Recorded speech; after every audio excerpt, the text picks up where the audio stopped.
ओम नमो भगवते वासुदेवाय नमः। आज हम करेंगे कार्तिक मास के 16वें अध्याय की कथा।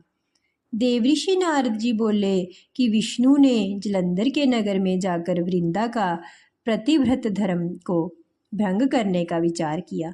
वृंदा ने स्वप्न में अपने स्वामी जलंधर को भैंसे पर चढ़े अंधकार के बीच दक्षिण दिशा को जाते देखा। अपने समेत अपने नगर को सागर में डूबा देख उसकी निद्रा उचट गई और वह अपने स्वप्न को सोचने लगी।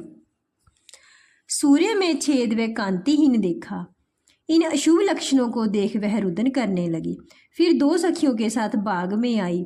डरी हुई वह भ्रमण करते वन में गई, पर सुख प्राप्त नहीं हुआ। तब वहां पर शीश समेत एक तपस्वी को देखा।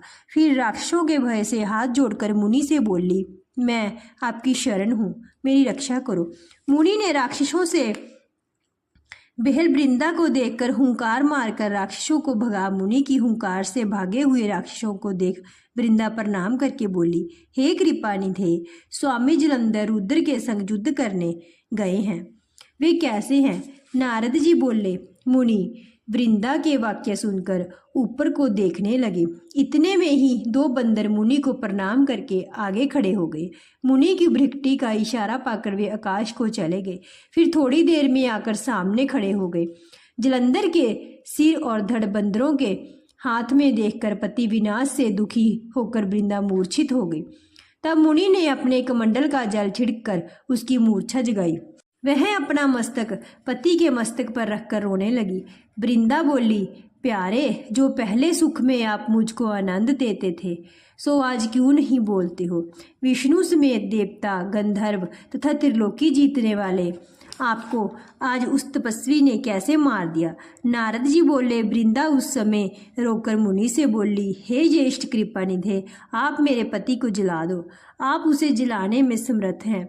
नारद जी बोले, इस वचन को सुनकर हंसकर मुनि बोले, इसको शिव जी ने मार दिया है, ये नहीं जी सकता, तो भी तेरे ऊपर कृपा करके इसको जलाता हूँ। नारद जी बोले, यह कहकर मुनि अंतर ध्यान हो गए। इतने में ही जलंधर ने आकर वृंदा को आलिंगन करके प्रसन्न हो उसका मुख चूमा।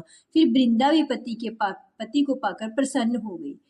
उस वन के बीच में अपने पति के संग में बहुत दिन तक रमण करती हुई रति के अंत में वह विष्णु को पहचान गई। फिर वृंदा विष्णु को धमकाकर बोली, दूसरे की स्त्री के संग विषय करने वाले तुम्हें और तुम्हारे शील को धिक्कार है। मैंने तुमको पहचान लिया है। तू प्रत्यक्ष तपस्वी रूपधारी मायावी हो। जो तुम माया रची वे तुम्हारे द्वारपाल थे। वही बंदर राक्षस होकर तुम्हारी स्त्री को हरेंगे और स्त्री दुख से वन में बंदरों की सहायता लोगे और सबके ईश्वर होने पर भी भ्रमण करोगे।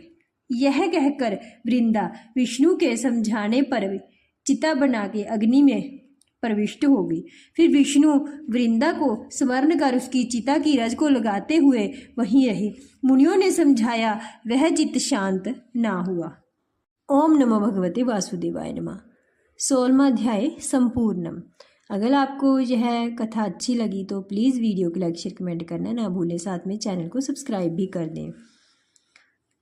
कार्तिक की कथा का यह महत्व है कि इस कथा को सुनने से, कार्तिक स्नान करने से हमें मोक्ष की प्राप्ति होती है। इसलिए डेली स्नान करके ब्रह्म मुहूर्त में एक अध्याय का पाठ जरूर सुनना चाहिए।